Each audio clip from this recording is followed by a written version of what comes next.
அதிமுக பாஜக கூட்டணி என்பது பாஜகவை மட்டும் குறிவைக்கிறதுக்கான காரணம் என்னென்னா, தமிழ்நாட்டுக்கு செய்கிற விஷயம், மத்திய அரசு செய்கிற சில விஷயங்கள்னால அவர் அதை வைக்கிறார். நிதி கொடுக்காத இருக்கிற விஷயங்கள், அதிகாரத்தை பறிக்கிற விஷயங்கள், கவர்னர் மூலமாக குடைச்சல் கொடுக்குற விஷயங்கள், நிர்வாகத்தை ஒழுங்காக நடத்த விட முடியாதபடி பண்ணுற விஷயங்கள்னால பாஜகவை இவங்க குறிவைக்கிறாங்க. தத்துவார்த்த ரீதியில் பாஜகவுக்கும் திமுகவுக்கும் நேர் எதிரெதிராக இருக்கிறதுனால பாஜகவுக்கு திமுக அரசு மேலே ஒரு எப்படியாவது அவர்களை தோற்கடிக்க வேண்டும் என்ற ஒரு எண்ணம் இருக்குது.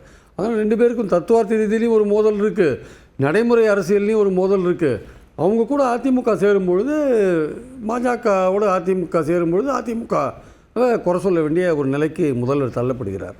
அது இயல்பான ஒரு விஷயம்தான். ஆக்சுவலாக அதில் எந்த ஒரு இதுவும் காணலை. ஆக்சுவலாக இல்லை, அது அரசியல் ரீதியான விமர்சனமாக பார்க்கலாம். ஆனால் அவர்களை அடக்கித்தான் இந்த கூட்டணியை அமைச்சிருக்காங்க அப்படின்ற விமர்சனத்தை முன்வைக்கிறது எப்படி பார்க்கணும்? அதில் எனக்கு கொஞ்சம் கருத்து வேறுபாடு இருக்குது. அடக்கின்னு சொல்கிறத விட அந்த இடத்துல கூட்டணியில் இருக்கிறது இவங்களுக்கு பாதுகாப்பாக இவங்க உணர்கிறாங்க. அதிமுக அப்படி சொல்கிறேன்.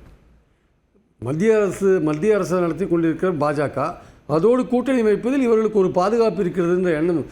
அதிமுகவில் ரெண்டு கோஷ்டி இருக்குங்க. ஒன்று பாஜகவோட போகணுன்ற கோஷ்டி, பாஜகக்கிட்ட போக வேணான்னு ஒரு கோஷ்டி.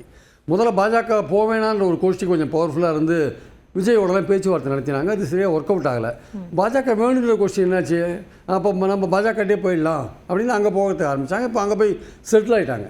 இன்ஃபேக்ட் இந்த கூட்டணி பார்த்தீங்கன்னா இது திமுகவுக்கு விமர்சனம் பண்ணுறதுக்கு நல்ல கூட்டணி.